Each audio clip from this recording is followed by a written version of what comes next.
welcome to the In His Voice podcast hosted by me, Rob L. Lowe, where we talk about those things in life that deeply impact the lives of boys and men without ever bashing women. We talk about everything from the bedroom to the boardroom, from the playground to the stadium, and everything in between. So, today's another hot topic. Let's get it in. I'm coming to you live from my studio here in Los Angeles. I talked about it on one of the earlier podcasts that moving out here for a new job required me to bring all my equipment and put my stuff on hold. So I hadn't shot a podcast prior to a couple of weeks ago since maybe February or March. And so I'm getting back in it. I'm getting ready for the summer months. And so I'm excited to come back. I'm changing the format up because most of the podcasts I did in season 1 and the beginning of season 2 involved me interviewing guests.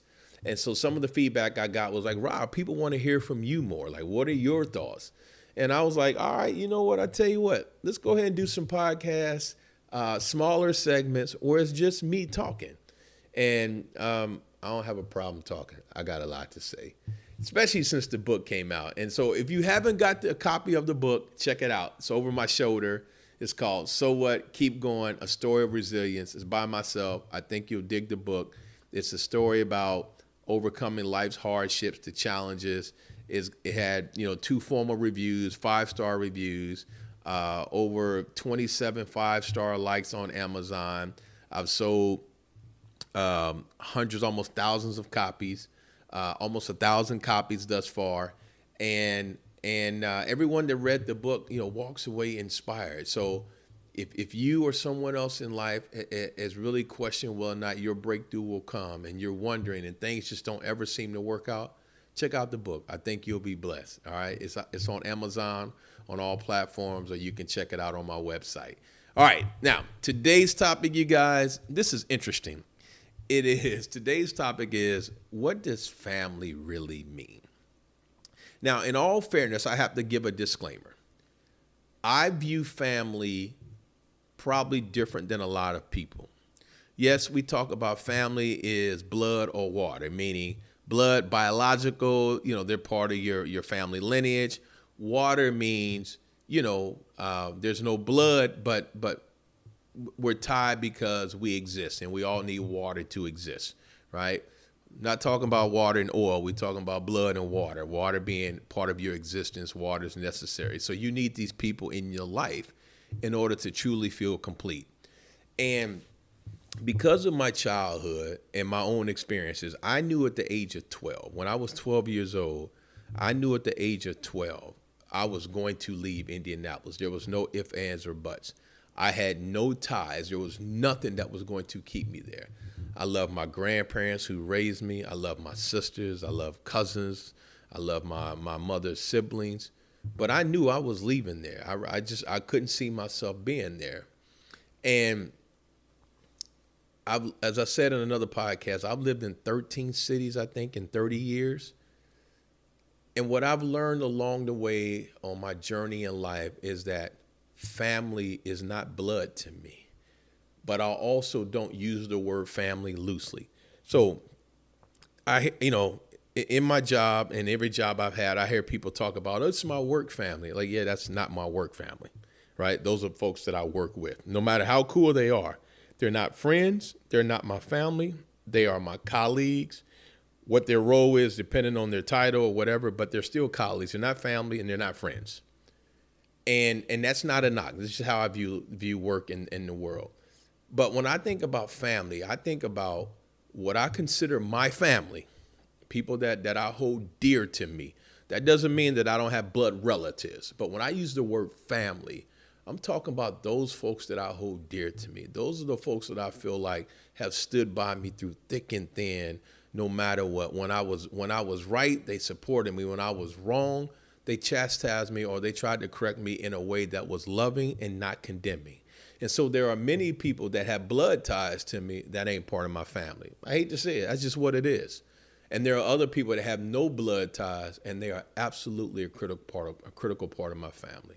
I have family in Kansas City. Shout out to Ron, Terry, and some of the other individuals out there. I definitely got mad family in Houston, man. Like my boy Kojo and my LB down there, and then LB in Atlanta, my sister Helena, my sister Shauna, man. And then, you know, in Indianapolis, I got so many family members that are not blood. DJ, Sean, you name it. People that no matter what happens in life, my boy my boy Vince in Memphis, Herb in Memphis, Preston Machin now in Dallas.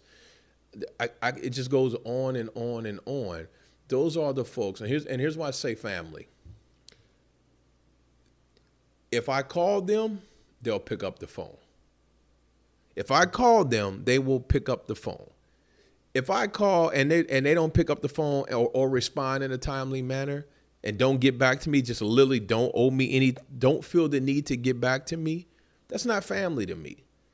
And I say that because those folks that I mentioned consistently have my best interest at heart, consistently have my family's best interest at heart. And those folks who don't have any blood ties to me, but man, they are absolutely a critical part of my family. They have been with me at different milestones on my journey. When I was down, man, depending on where I was living at the time, they were there to lift me up. When I needed celebrating, they were the first ones to celebrate me. And I always knew that my family, my wife and daughters, and anybody that was close to me was in good hands. And then from a biological family, I come from a big family. I'm not going to mention everyone's names, but there are a couple people, man, they know that, man, till the end of this earth, I'll ride with them, man. Lil Jinx, Lonnie, Dalen, like I'll ride with y'all, man. Like even if we have fallen outs, I'm going to ride with y'all to the end of this earth because man, y'all my brothers. Y'all my brothers. And y'all, my sisters are my sisters. I love them.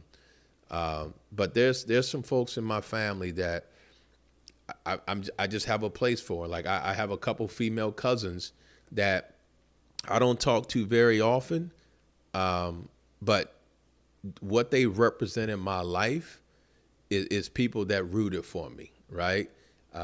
Sheila being one of them, my cousin Gail, and man, listen, I tell you what, my Aunt Bonnie, she's not even my blood aunt. She was married to my uncle, just amazing individuals. Now, that doesn't take away from my mother's siblings, but it just goes to show you that family has different things. And when I think about people that really, really, no matter where I was in life, no matter what happened, they were just always there. And even when life threw me a curveball and the rest of the world was kicking me, they never gave up on me. And so I guess this podcast for me is I want people to walk away and think about, what does family mean to you? Because I think we use the term family very, very loosely. Now, I know I didn't mention everyone's name, so I don't want people to get upset. But he didn't say me. I'm not saying you're not family. I'm just saying there are certain folks that, man, like I could not go through life and not in good conscience acknowledge the impact that they have on my life. My cousin Keith, we don't talk probably ever, but that dude right there is one of the reasons I am who I am today, because some of the things he did when I needed him the most. And so that's family to me. Like those are the folks that they celebrate you, and when you need them, and when you're down, you know, when everyone else is against you, man, they like, don't worry, man, this too will pass. But family means something to me, and no matter whether I'm living in Florida, Indiana, California, Texas, I know I have family. Sometimes it take a plane to get to them. Sometimes it's just a phone call. Sometimes it's a FaceTime video call, whatever the case. I got a brother-in-law, my brother-in-law, Kim. He's my brother-in-law, but when I tell you that dude shows up like a brother, family. My in-laws, man, my brother-in-law, Cortez, my sister-in-law, Helen, like Hope, and even Tara and Vicky, man, like whatever my daughters need, if God took me off this earth, my daughters won't need, because I know there's people that will look out for them and who will look out for my wife. And so that's family to me. And then I got other folks, man. I got my girl Simone down in Houston. I got my girl Simone out in DC now. Like the people that I have met along the way that I work with. I got Holly, right? Holly is another family member for me, just as a really, really close friend who I trust. And when you establish those type of relationships and friendships, they just go a long way. They truly, truly go a long way. And there's some folks who I thought would be family that they didn't. They were there for a season. And I think that's something to think about. Family are not seasonal. Those that you consider family should not be seasonal. Those are relationships, absolutely. But someone who's family is designed to be a lifetime. That's what a family member is, whether blood or water. But you do have seasonal relationships with people or friendships, but they're seasonal. That don't make them family. Family are the ones that when it's all said and done, no matter where you are in your life, if they still have the ability to breathe and talk, then you will be a priority if you need them and if you pick up that phone and call. But that's vice versa. You also need to pick up that phone when they call you. So any of those folks I just mentioned, when I tell you I ride for them, I ride for them. I absolutely ride for. I got family members that are blood. I don't hate them, but they couldn't do nothing for me. And some are like really, really I couldn't believe the things that they did, to me. And when I say did to me, I don't mean physically, like just took advantage of my kindness, man. And one of them, she know who actually a couple of them, y'all know who y'all are. But that's okay, because I decide that I won't live my life in anger. I won't live to tear other people down. Someone messaged me the other day. I had an inbox exchange, and I just told him, I said, you know why I'm blessed so much?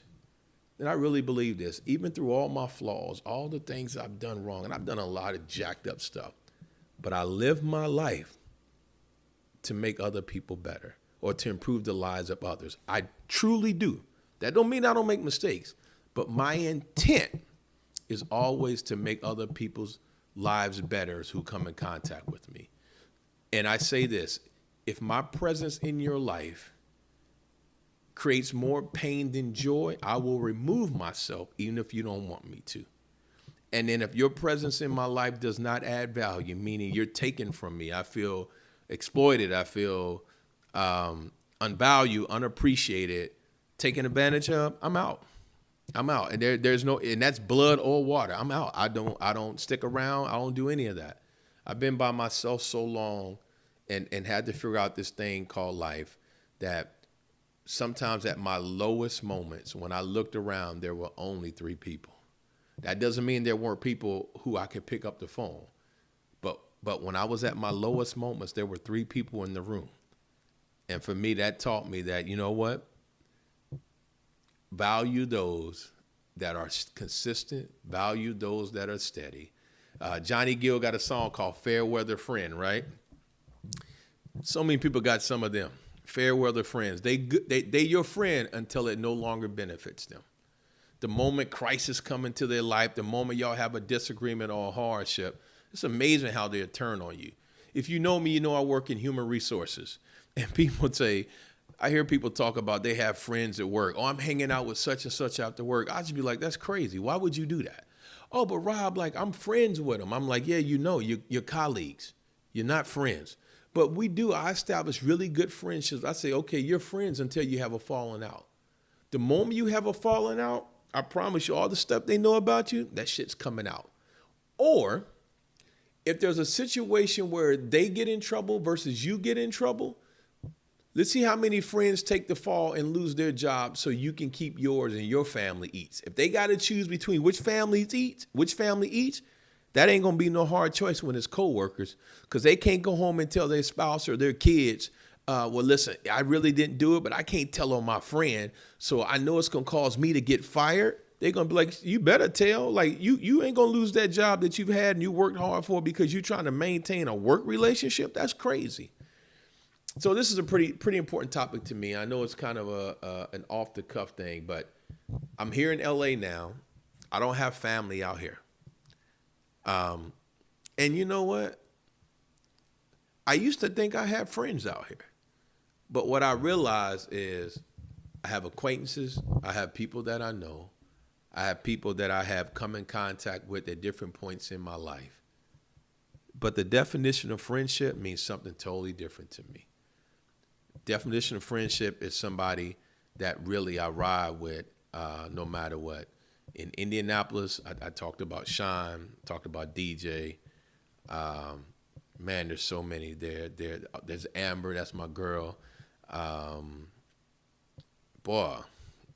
There's just so many people who I would give that title to now. And there's people who I thought were friends and realized, yeah, they weren't friends. Because the moment they got a chance to take a shot at me, the moment they got mad, man, they went to go, just cause harm or just tear me down. And friends don't do that. Blood or water. Friends don't tear other friends down. Friends give feedback. Friends help coach. Friends even help correct. But friends don't tear each other down. So listen, I just want y'all to think about it. When you go through life and you give that title friend to people, make sure you really know it. And then I guess here's the last thing I want you to think about. When the casket drops, when they close that lid and the casket drops, what will you be remembered for? Will you be remembered for the folks that you stayed close to that you gave the title friendships, meaning just blood, and you stayed in your circle? Or you be remembered for the impact that you had on the world because your definition of friend was much broader than those that came from your bloodline? I know how I want to be remembered. I love that I have a bloodline friendship, but I really want to have friendships from all over the world. One of my greatest friends, and I forgot to mention, is in Scotland right now, a white guy named Mark Crawford, used to work for me. Dude is a friend. When I say friend, lifelong friend. And I'm so grateful that I had those type of experiences because we still talk. And when I have a chance to meet folks like that, it makes this whole thing called life worthwhile because you just never know who or what your family will consist of when you open up your mind and you open up your heart. So I hope y'all enjoy it.